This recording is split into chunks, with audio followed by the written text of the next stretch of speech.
All right. Hi, everyone. My name is Desmond Watts, and I'm one of the leaders here at Church of the City Brampton. Thank you so much for joining us for our Good Friday service.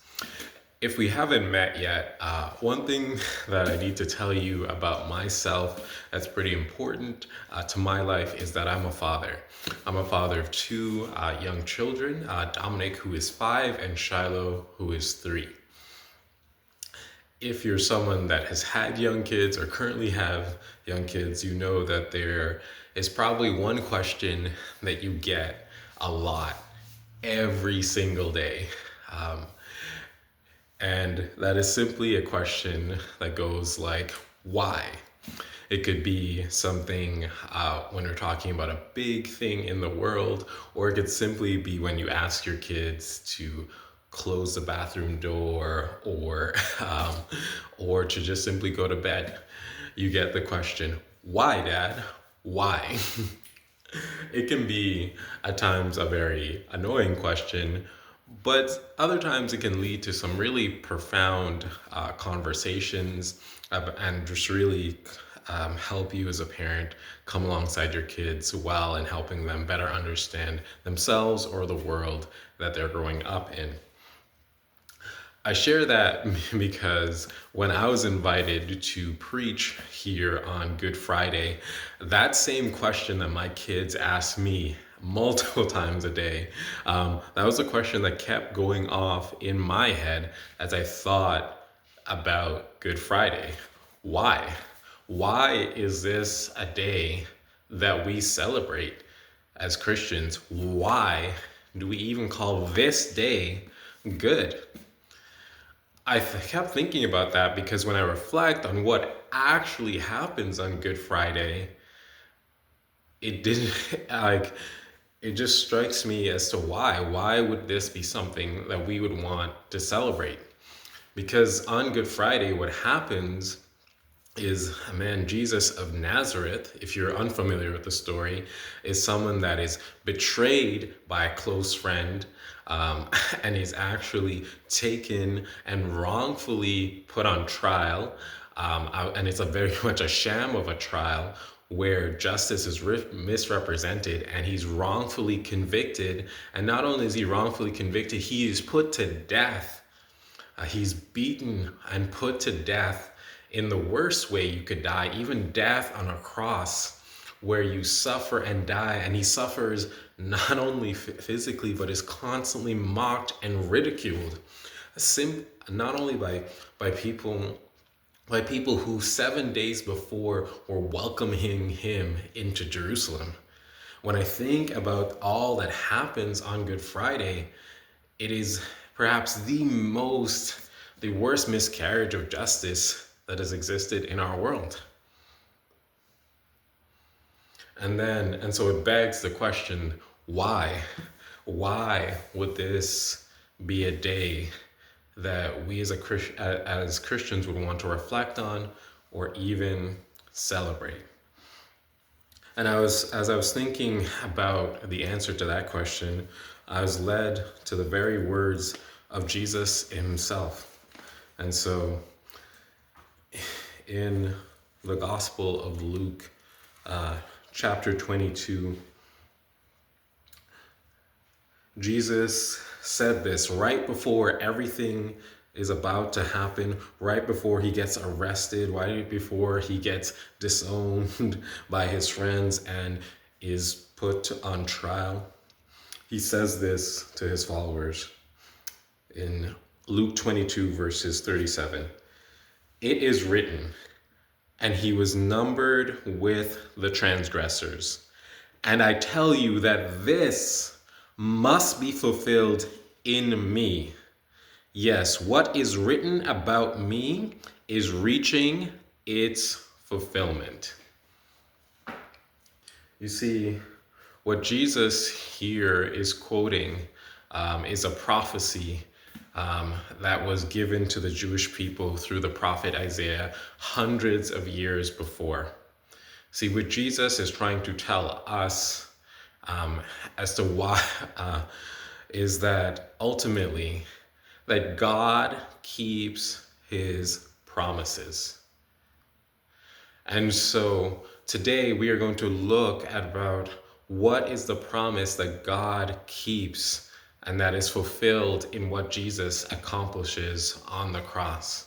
And when we look at the promises that God fulfills, we will be reminded as to why this is a day of celebration, why this is a day where we are able to reflect and meditate truly on the radical goodness of our God. And so let's take some time and look to Isaiah, starting in chapter 52, verses 13, and going all the way to the end of Isaiah 53. And so before we kind of dive into Isaiah 52 and 53, it's just important for us to just get a little bit of context as to what is happening in this book of Isaiah. And see, Isaiah was a prophet called by God, called to speak the truth, the very words that God wanted to speak to his people, and to communicate about who he is and how God is responding to his people's behavior right now. And so as you read through the book of Isaiah, you'll read specifically a lot of prophecies of judgment. God, because God is communicating to his people and to the nations around him that he is a God that is just, that when he sees sin, that as a just God, he must punish sin. And so we see God's judgment on different other nations outside of Israel, but we see a lot of God's judgment on the very behavior of his own people whom he had made a covenant relationship with when he took them out of slavery in Egypt and would ultimately make a covenant relationship with them. But you see, God's people, God keeps his end of the covenant, but God's people, they do not. They regularly sin against God. And so these people would have known through Isaiah's other prophecies that they were a people who deserve God's just judgment upon their sin. And so that would have been the starting ground for the hearers of this prophecy. They would have known that they were a people who've committed wrong against a holy and perfect God, and they deserve to be justly punished for their sins. And we can see that all throughout the text, because we see often in the text there are words that we probably don't often use in our everyday language. Words like iniquity, words like transgression, and words like transgressor.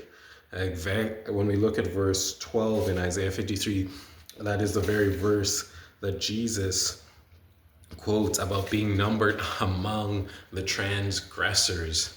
You see, that would have been who the people would have regularly understood themselves to be. That God had set up his law. He has rescued them from slavery, brought them into relationship with himself, and then given them this covenant, and in it including the law, the commandment of how they're to live in relationship with him and reflect his character.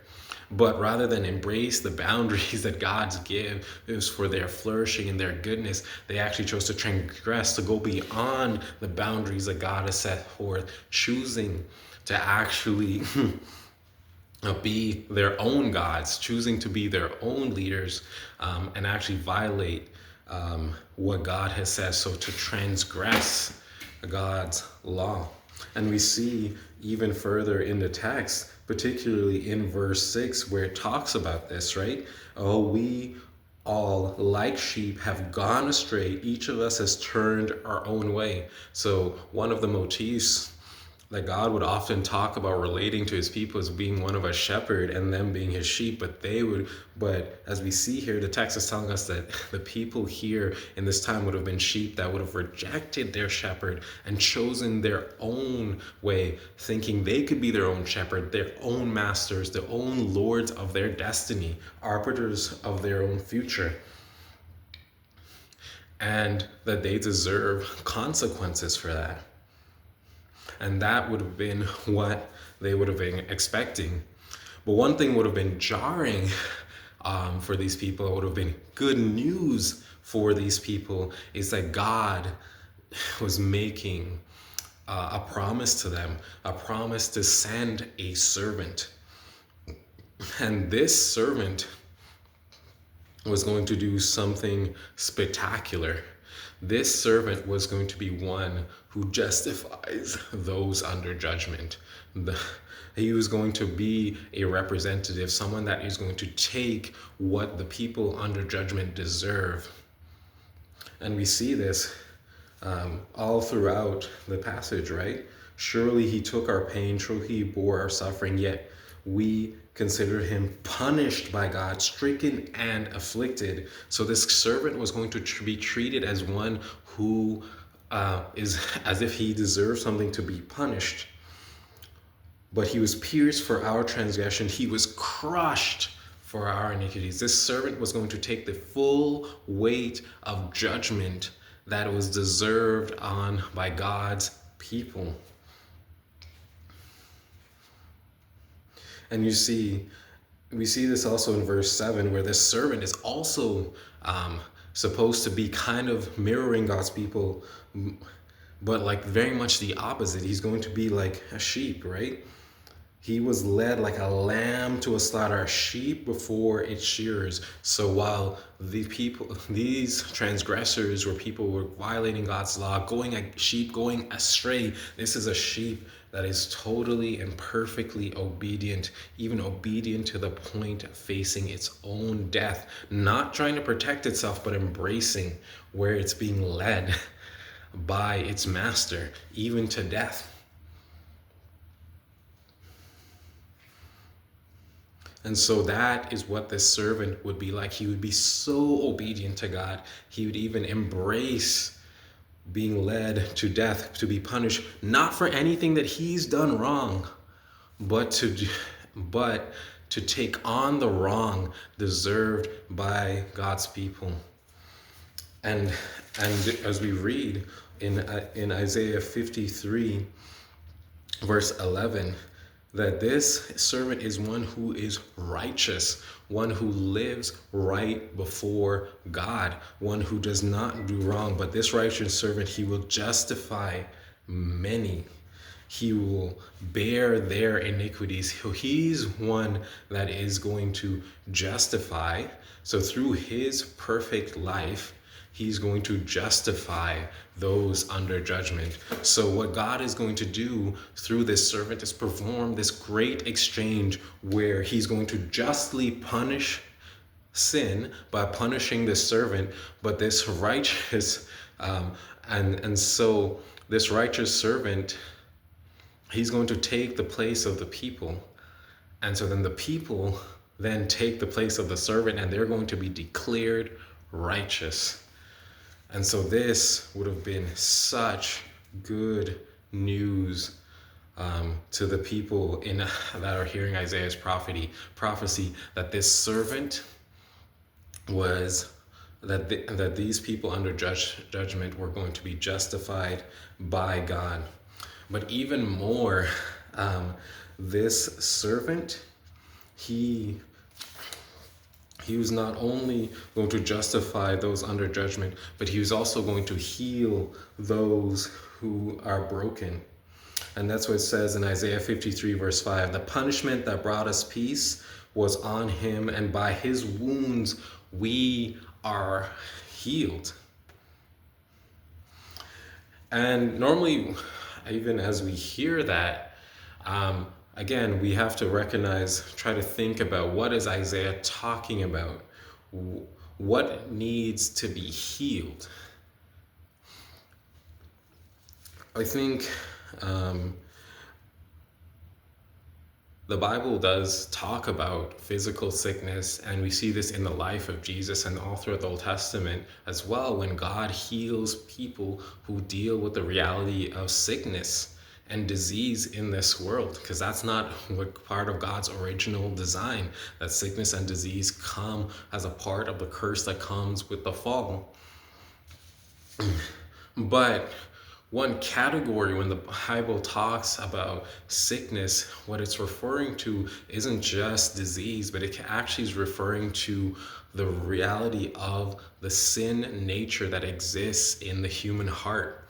Jesus, when he talks I think I believe in the beginning of Mark's gospel, when he's talking to when he's talking to the Pharisees and who are like, hey, why are you hanging out with them? He's like, I've actually not come for those who are well, but those who are sick. So those who are immoral and doing wrong before God, he's saying that these are people that are,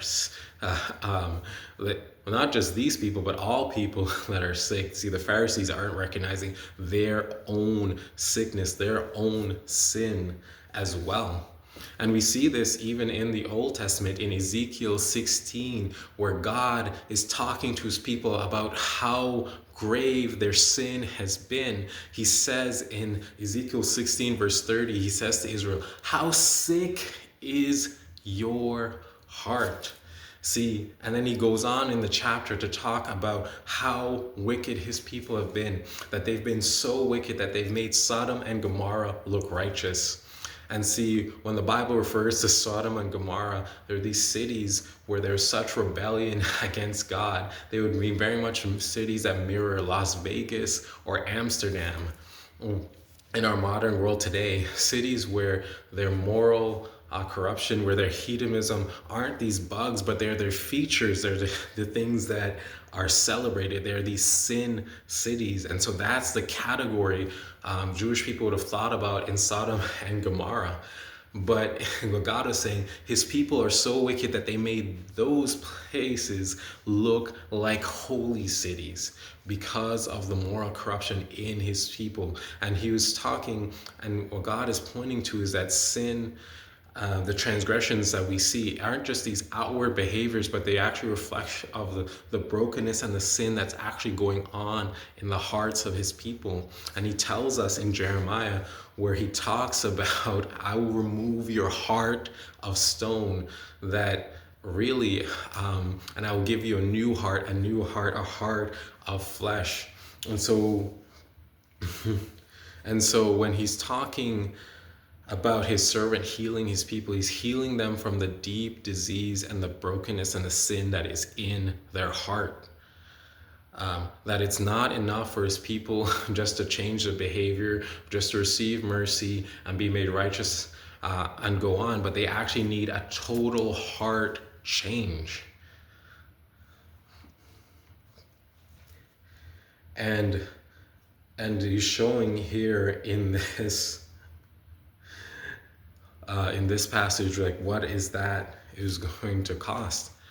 You see, healing for the broken is going to come by this servant being wounded and being broken, so that we can have healing, so those who put their faith in this servant can have new hearts and experience true healing and being able to be made new and actually say no to sin. And so, yes, God was going to, in this servant, keep his promise to justify those who are under judgment and to heal those who are broken. But also, God is going to bring, the servant is also going to bring blessing to those under a curse.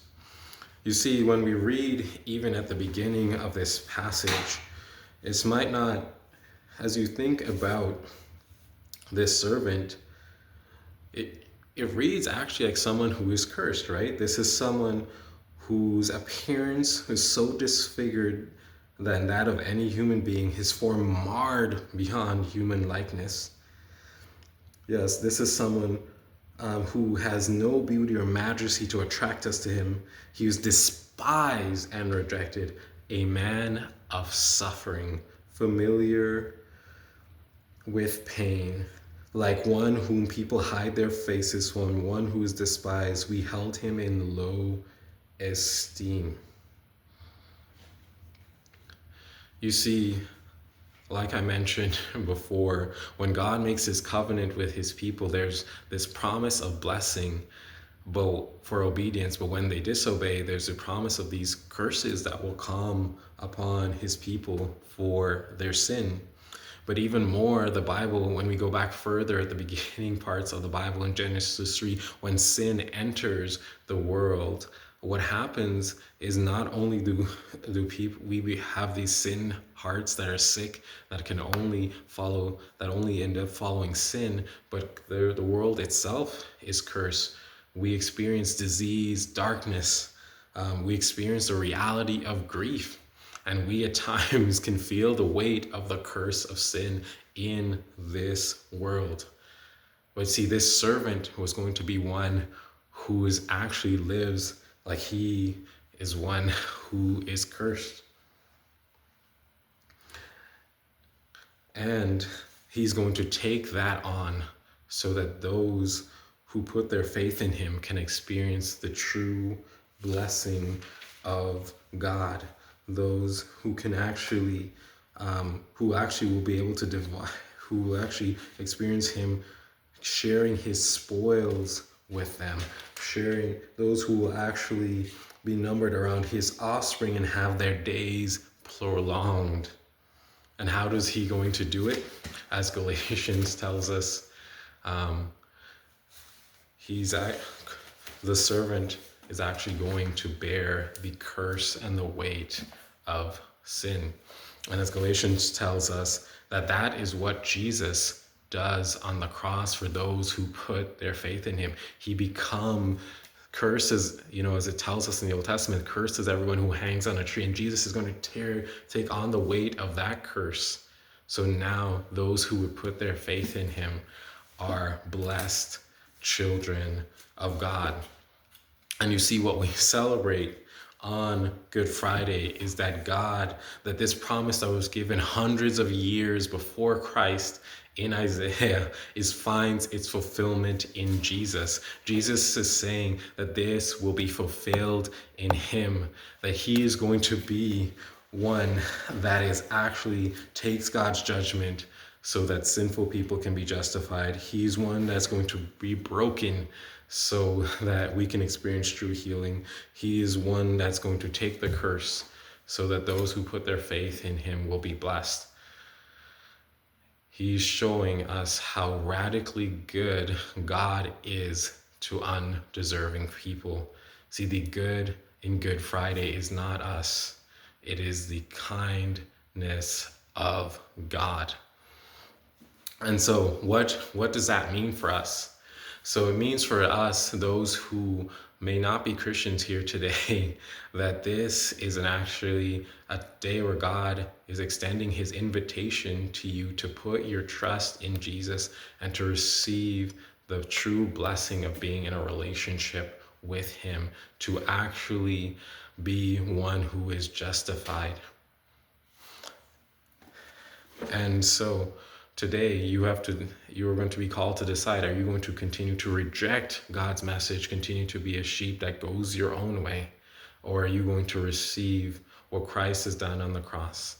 And how do you do that? By putting your faith in Jesus, by saying what happened to Jesus is what I deserve on the cross because of my sin, that I am a transgressor who deserves the wrath of God, but I'm choosing to trust that God has put that wrath upon Jesus, and Jesus is taking what I deserve.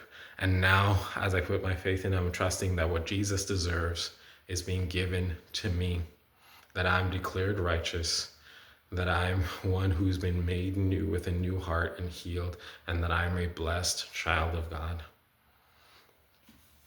And so, I encourage you, if you're not a follower of Jesus, to really reflect on that today. But if you are a follower of Jesus, I think this is a good day of reflection for us to come back to reflect on the cross. Because when we forget the cross, when we forget that we were once transgressors, we can fall into a few different traps. One is the classic trap of pride, of thinking that we, like the Pharisees, are these moral elites. But when we actually need to look to the cross and recognize the only thing we brought to salvation was our sin. And yes, we don't have time that with pride we might want to look down upon those who do not yet know Jesus, but we need to recognize at best we were just as sinful as they were, and maybe even a bit more in reality. And God still chose to love us. Yes, as Isaiah 53 verse 10 says, yet it was the will of God's will to crush him for our sin. But we might also fall into the other trap of despair, because we recognize the reality that some of the worst sins that we've done, they haven't happened before we put our faith in Christ, but since we have. And we are deeply conscious about how grave our sin is, how much we may look like Peter, who abandoned God, how much may we look like the high priest, how much we may look like Judas. But again, we have to come back to the truth and know it was the Lord's will to crush him and to cause him to suffer. That even though our sin is as serious, but God was so kind and so loving that while we were still sinners, he died for us, as we've gone over in Romans 5, that while we are at our worst, God knew it and he still gave us his best because he's radically that good. Because the truth of the gospel is that we are more broken than we'd love to admit, but more loved than we'd ever dare realize. And so this is a day for us to sit and think about the weight of our sin, but even more, the goodness of our Savior. And so with that being said, I have a couple questions for you. If you are not yet a follower of Jesus, what I want to ask you, what is stopping you? What is your barrier to putting your trust in Jesus today? If you are a follower of Jesus, I want to ask, where have you seen in your heart a temptation to lean into pride and judgment of others? Or where do you see yourself being led into despair? And then to follow up with that, how does the reality of Christ's cross, how does Christ's cross both challenge your pride and your despair? And so I'll give you a few minutes to reflect on that today.